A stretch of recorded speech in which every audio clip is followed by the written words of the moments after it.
Oi, pessoal do CL, estou aqui falando de Belém, diretamente da Zona Azul, a Blue Zone da COP30. Bom, nesta segunda-feira, o que a gente viu foi o começo da fase de negociações mais políticas em torno da agenda da COP30. Semana passada foi a reunião mais técnica, as reuniões mais técnicas em que os assessores dos países, os representantes dos países definem essas questões mais do ponto de vista técnico. Agora, nessa reta final, entra então o peso político de cada país. Inclusive, nessa segunda-feira, o vice-presidente e ministro do Desenvolvimento, Indústria e Comércio, Geraldo Alckmin, esteve aqui.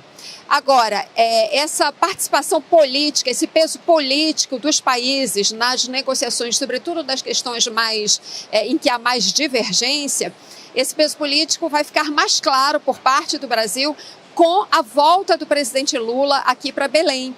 Ele chega nesta quarta-feira e, inclusive, ele mandou uma carta para a ministra do Meio Ambiente e Mudança do Clima, Marina Silva, em que ele explica o que ele pretende fazer aqui, então, nessa reta final de negociações aqui na COP30. Na carta, ele diz que o presidente Lula diz que vai ter uma extensa agenda de reuniões com vários países, com a sociedade civil, com povos indígenas, com comunidades tradicionais, governadores e prefeitos. O que a gente vê é um empenho pessoal muito grande do presidente Lula para que essa COP se traduza em decisões concretas, né? Que ela possa ir além das negociações, das declarações e dos discursos. O presidente Lula tem dito desde o começo que essa é a COP da ação, da implementação.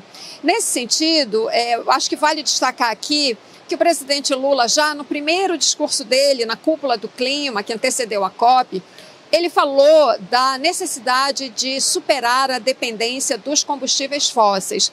Nesta carta de hoje, que foi lida pela ministra Marina, o presidente Lula volta a falar sobre esse tema, que todo mundo sabe é um tema bastante sensível, porque países como a Arábia Saudita fazem tudo para que não se avance na discussão da redução do uso de combustíveis fósseis. Ele voltou a falar também da necessidade de financiamento. Todo mundo sabe que esse é um ponto delicadíssimo das negociações, né? E quando a gente está falando de financiamento, a gente está falando de mais de $1 trilhão, pelo menos, né, que os países desenvolvidos, que são os maiores poluidores, deveriam repassar para projetos de transição energética para os países mais pobres. E o outro ponto é a questão do desmatamento.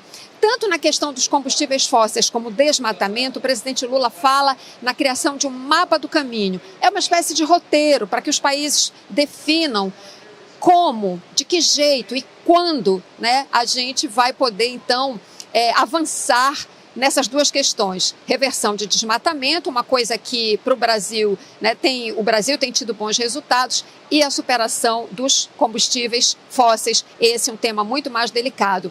Na questão da proteção das florestas, é importante ressaltar também que o Brasil tem algo a apresentar muito concreto. Proposta do governo brasileiro do Fundo de Florestas Tropicais para Sempre, que arrecadou até agora $5,5 bilhões, mas que tem uma meta muito maior, muito mais ambiciosa, de $125 bilhões. Talvez com essa participação aqui na reta final do presidente Lula aqui na COP30, esse fundo possa ser engordado mais um pouco, né? Havia expectativa, quando ele esteve aqui na primeira fase, de doações da Alemanha, enfim, promessas que ainda não se concretizaram. Apesar disso, o Fundo Florestas Tropicais para Sempre tem sido muito elogiado por países e por especialistas, lideranças que participam aqui da COP30. Então, nós entramos agora numa reta final diferente, mais política, em que, de fato, as decisões precisam ser tomadas e é isso que a gente vai ver daqui para frente. Eu volto na quarta-feira com mais informações aqui para o público do ICL Notícias.